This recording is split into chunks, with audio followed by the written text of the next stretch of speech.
हमनी के संस्कृति, हमनी के संस्कार सदा रहे हमनी के साथ। भारत के महान ग्रंथ और काव्य सब के संपूर्ण संकलन सब्सक्राइब करें तिलक।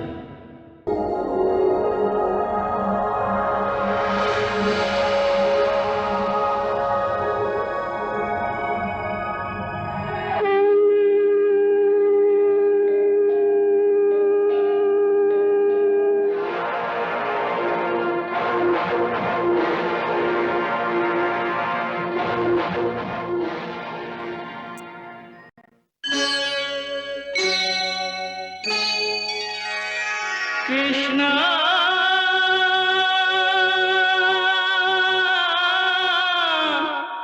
कृष्णा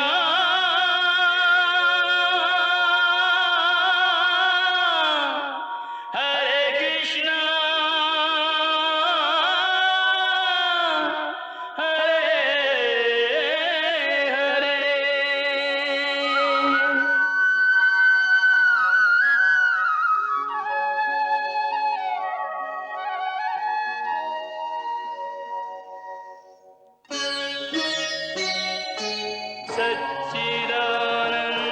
सच्चिदानन्दरूपाय विश्वोत्पत्त्यादिहेतवे तापत्रयविनाशाय श्रीकृष्णाय वयं नमः।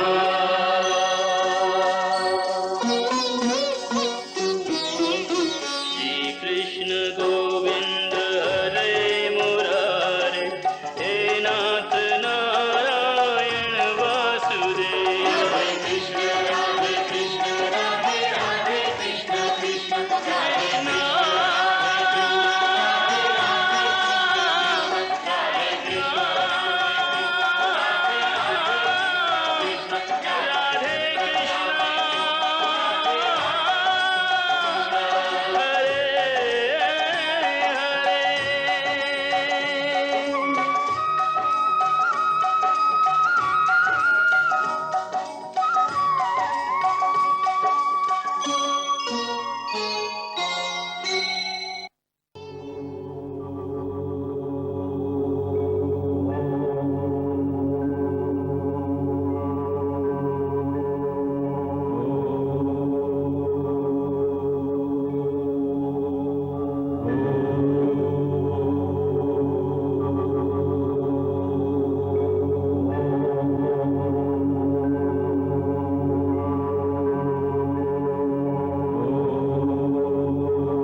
महामुनि, आपके बुलावे पर हम आ गए हैं। कहीं आपके का समस्या है? समस्या तो बड़ा विचित्र बा ऋषिवर।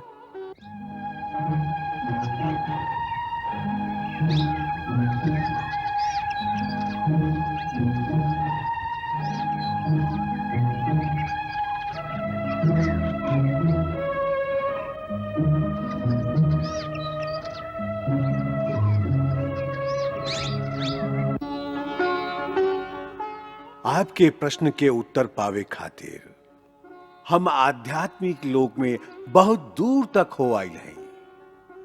बाकी अब ऐसा लागता कि अब जे हो रहल बा वो मन, दृष्टि और ज्ञान के सीमा से परे है। ये काहे हो रहल है, का होई और कैसे होई, एकरा बारे में कौनो भविष्यवाणी ना कही जा सकेला। बाकी भगवान, आप तो स्वयं ब्रह्मा जी के पुत्र हैं, ओकरा पर शिव जी के साक्षात शिष्य भी हैं। भूत और भविष्य त आपके हाथ पर रखल आंवला के लेखा दिखाई देवेला, फिर भी आप ऐसन कहत हई त आश्चर्य होखेला।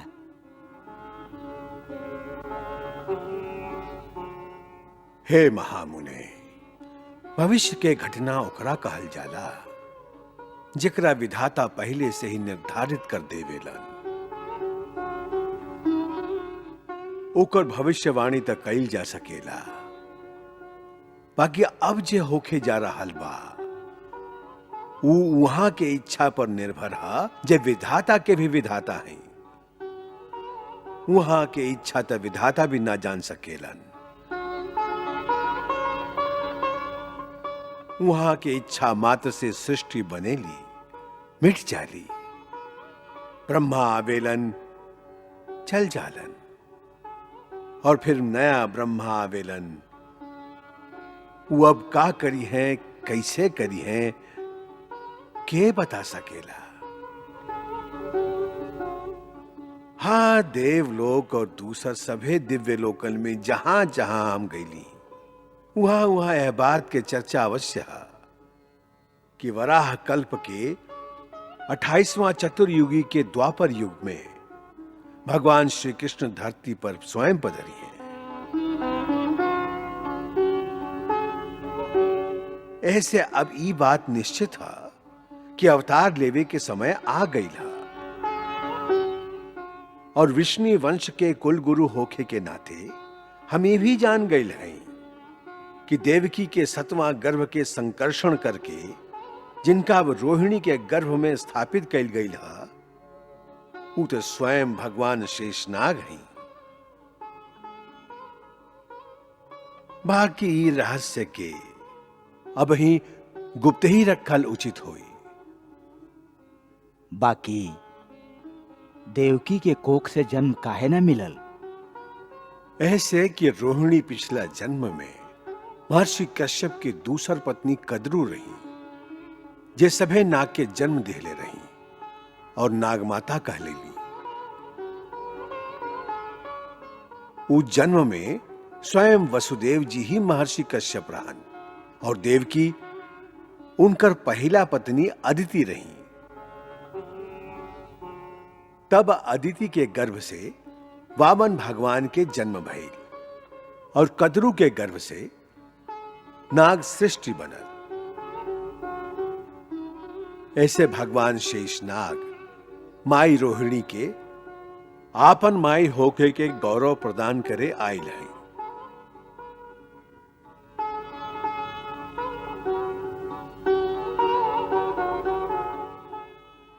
बस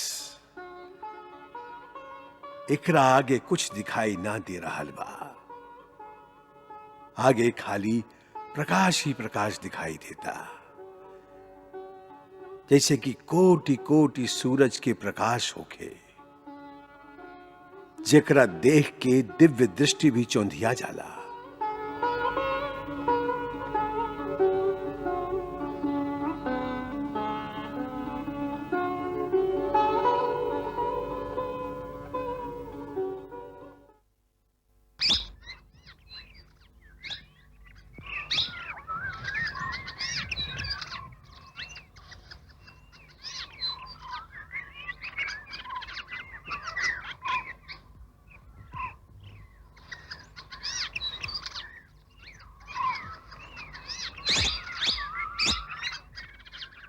बेटी, भगवती योग माया देवकी के गर्भ से संकर्षण करके जे दिव्य जीवन तोहार कोख में स्थापित कैले है,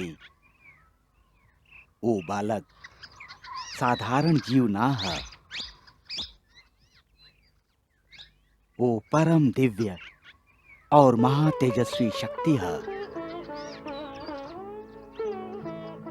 जब देवकी के 8वां गर्भ से जगत के तारणहार प्रकट हुई, तो तुम्हारी दिव्य बालक असुरन के विनाश में उहाँ के सहायता करी। ई तोहार पति के ही संतान है। ऐसे एकरा धारण करे में तोहार केहू निंदा ना करी।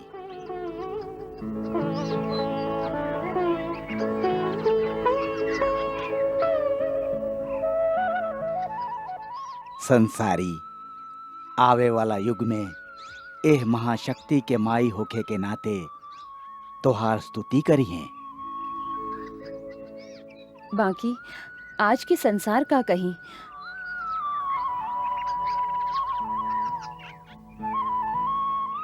बेटी, ये भी दैवी विधान ही समझा, देकर प्रेरणा से इतना समय तक तू गोकुल में प्रकट रूप से ना रहलू, एगो साध्वी बन के रहलू। अब आज तो के नंद राय जी प्रकट रूप में वसुदेव पत्नी रानी रोहिणी के रूप में गोकुल ले गई हैं। सब लोग ई समझ ली हैं कि नंद राय जी मथुरा से निकाल के तोके ऐसे यहाँ ले आइल बाड़न ताकि कंस के हाथ से कम वसुदेव जी के ई एगो संतान तो बच सके। देवी, प्रभु कृपा से यह संसार में तोहार यश ही हुई।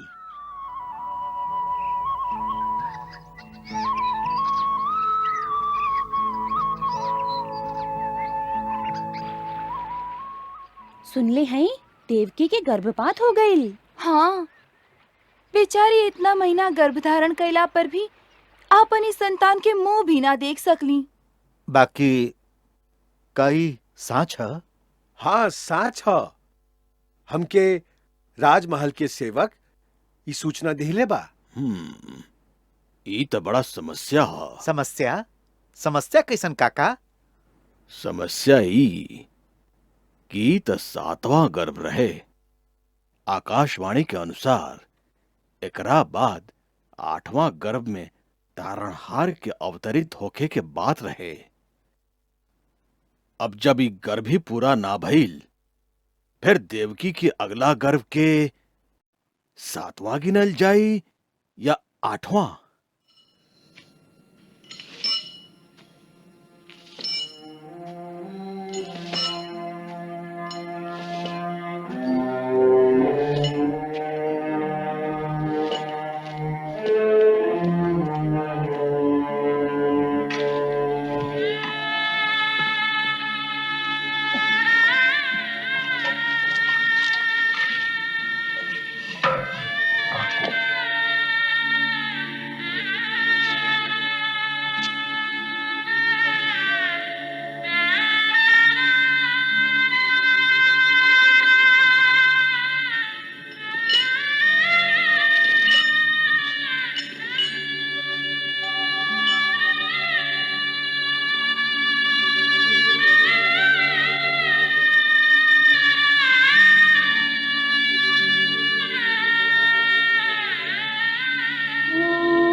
कौन चिंता में हो देवी?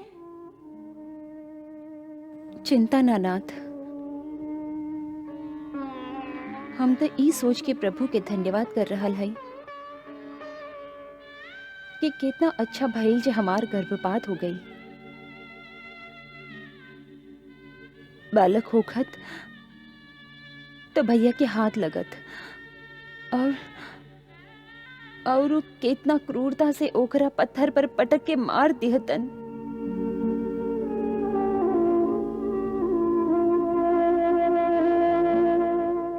वो पीड़ा से तो बच गई,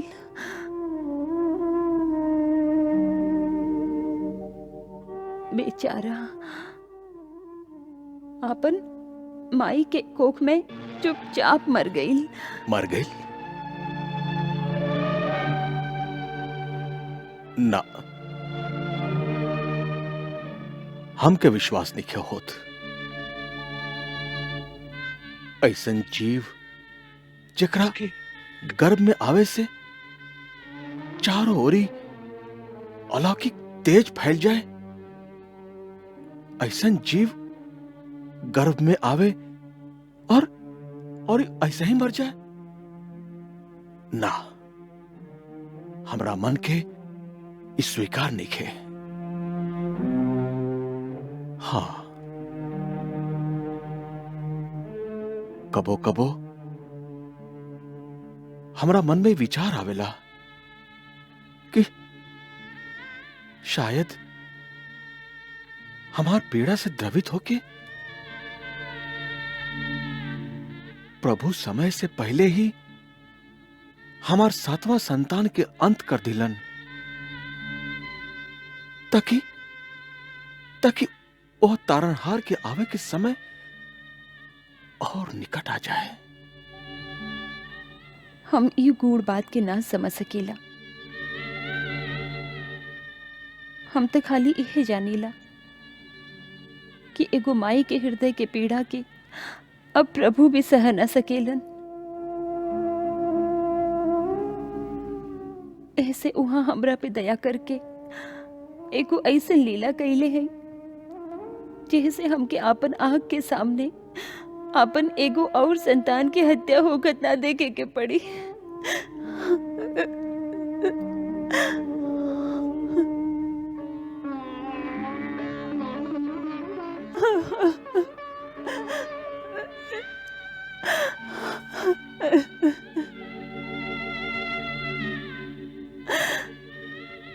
ना, ऐसे मत रोआ देवी, धीरज रखा,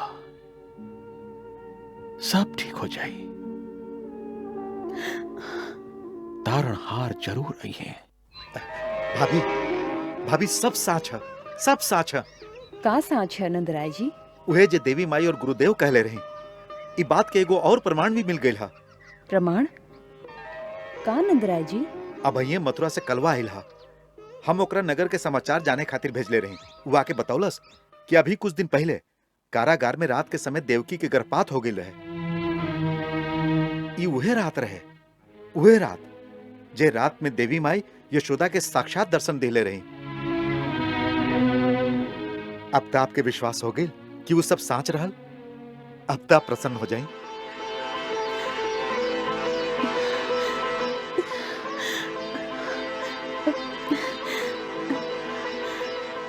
प्रसन्नता के एगो बात और भी है नंदराय जी। का? यदि ई सब साच है तो फिर देवी माई के ई वरदान कि यशोदा बहन के गोदी भी भरे वाला है, फिर तो वो भी साच सिद्ध हुई। अब आप शीघ्र ही गुरुदेव शांडिल्य से कह के यज्ञ के अनुष्ठान करें। वो तो हम बतावे कहीं भुला गए नहीं। का? गुरुदेव यही एकादशी के यज्ञ के अनुष्ठान कैले हैं। अच्छा, हम के आज से ही व्रत धारण करे के हुई यशोदा।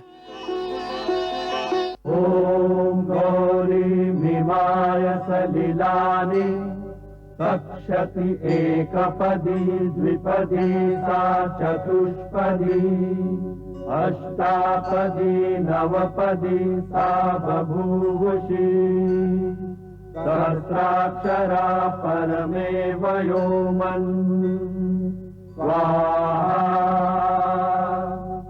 आधत्त पितरो गर्भम् कुमारं पुष्करस्रजम् यथेह पुरुषो असत् स्वाहा।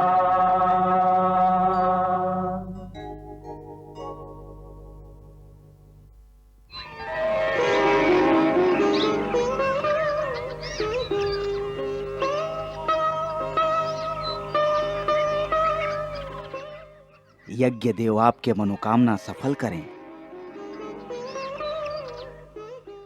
हे जगदीश्वर, जगत के कोनो भी सत्कर्म आपके इच्छा के बिना पूरा ना हो सकेला। आप तो परम दयालु हैं। ऐसे दयावश हमार त्रुटि के क्षमा करके हमार यजमान के मनोवांछित फल प्रदान करी और इस सेवक के संकल्प के लाज रखी।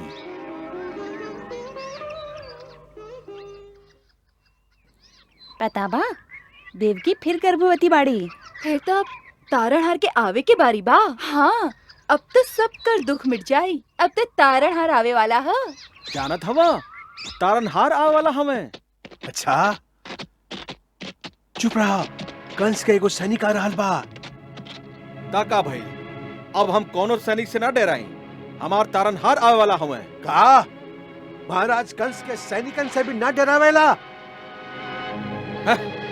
अब हम कोनो सैनिक से ना डराई, हम स्वयं महाराज कंस से भी ना डराई, हमार तारनहार आवे वाला हमें। जे महाराज कंस से ना डराई वो मथुरा में जीवित भी ना रही।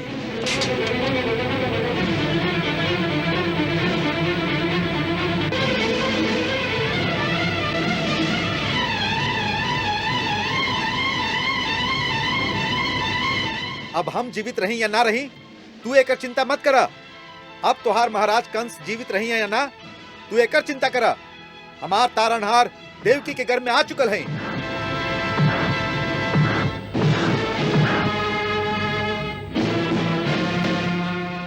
हमार तारनहार आवे वाला है।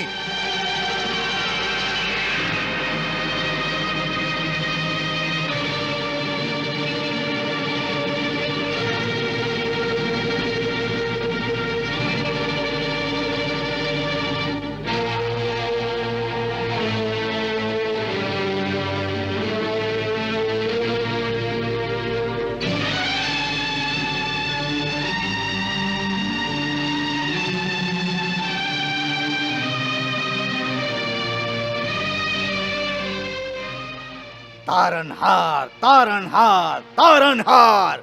हाँ, कौन तारनहार के नाम लेता रहा ना?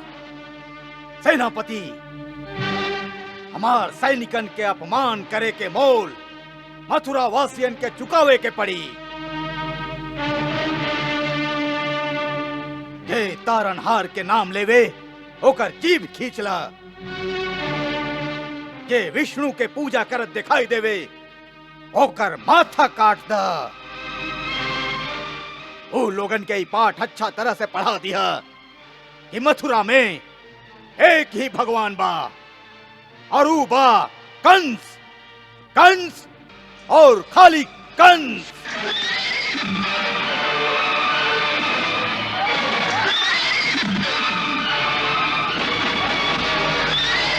अब बुलावा अपन तारनहार के, बुलावा।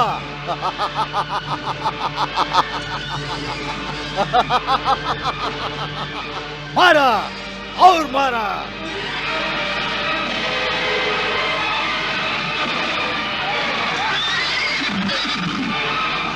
डरा डरा, सब डरा डरा।